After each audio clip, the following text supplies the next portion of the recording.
Little follow-up to this morning's video because clearly I've caught a lot of traction on it from my standpoint. I'm just getting ready to go to practice myself. There's a couple things that I want to address.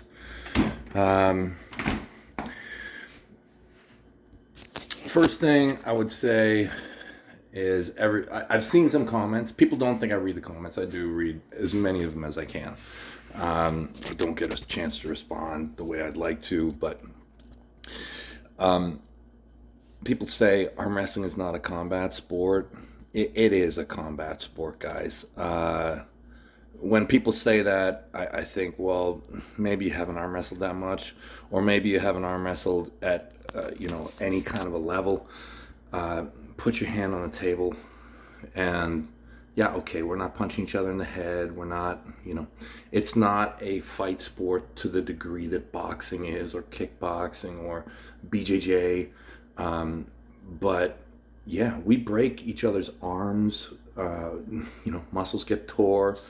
You're not exactly being friendly to a person all the time. Yeah, there's degrees, but yeah, step in the ring, step on the table with somebody, and tell me that there's not the opportunity to get hurt if you try. Basically, if you are committing your frame to a match or committing your musculature, even in a super committed hard way, there is a high chance for injury, guys. It is a combat sport, okay? Don't pretend like it's not. It's a strength sport. It's a miniature martial art. We are fighting with our hands, okay? So first thing, okay.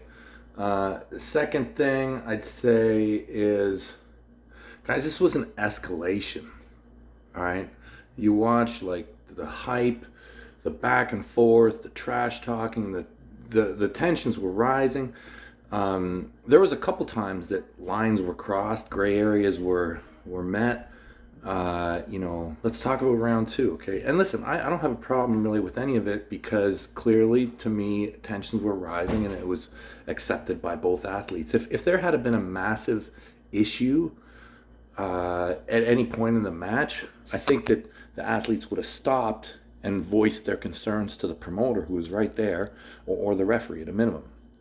Okay, round two, in the straps, like we're talking like, that's basically some taboo stuff. You don't do that, okay? General rules, okay, is after you pin and you're in a strap, you do not jerk the person's arm around, okay? You don't do that, generally, okay? Yeah, do you get a foul for it? No. Will people look at you and maybe talk to you afterwards and say, yeah, you probably shouldn't do that? Yeah. But in the heat of the moment and in the battle, and under these circumstances, wasn't a bad thing. This match was hype. It was a hype match. Good fight.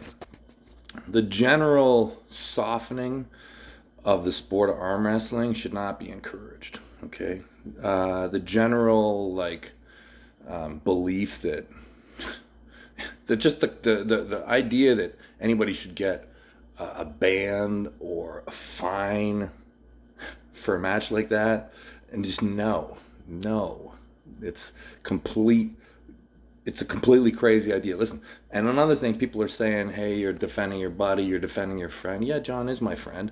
I don't know his opponent, but I'm sure I'd be his buddy too. It's not like I have a personal issue with it. This is just the way I see the match. I would say the same about anyone who was involved.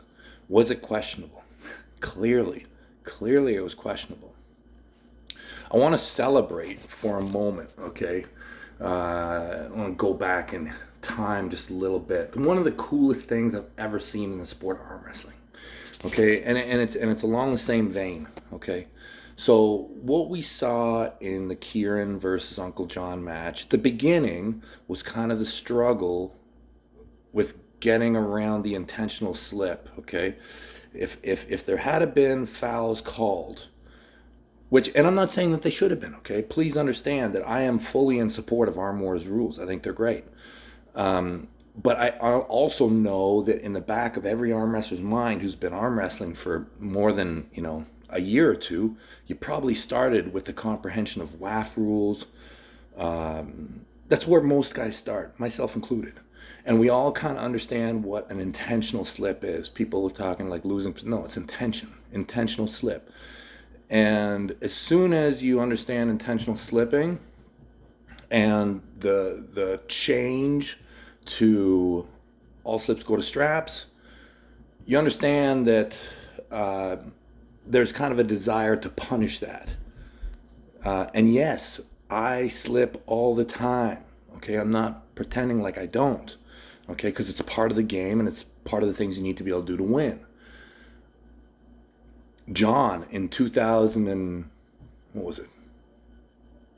16. Okay, he exploding hand technique me twice. One of the fucking biggest technical screw ups of my life.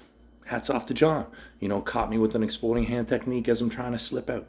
Okay, but kind of to wrap up this whole thing for me, talk about beautiful moments in the sport. And I believe that this match will be talked about for a while because it's going to highlight some rules that need to be discussed.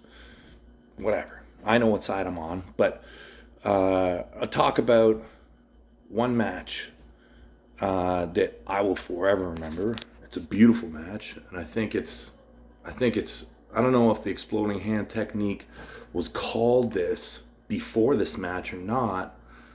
Actually, I think it was. I think Cobra's been calling it this for a long time. Cobra Rhodes versus Giannis Amelins. I think it was 2016 Northern Regionals, 165-pound class. In my opinion, that was probably the most stacked class I'd ever seen in my life. Giannis Amelins, returning champion, met Cobra Rhodes in kind of the earlier rounds. And Giannis tried to slip, and Cobra Rhodes punished him. He ripped his palm in half. It's beautiful. It's beautiful. It's beautiful arm wrestling. And I love Giannis Amelins, and I love Cobra Rhodes. It's just the way that the sport is. He broke him. He ripped his hand in half. It's crazy. Exploding hand technique. Okay, if you try and slip, you better be prepared to get hurt. And I know that lines were crossed in this match, but anyways, arm wrestling's a combat sport. Don't forget that. Don't soften the sport. And yeah, good times, everybody.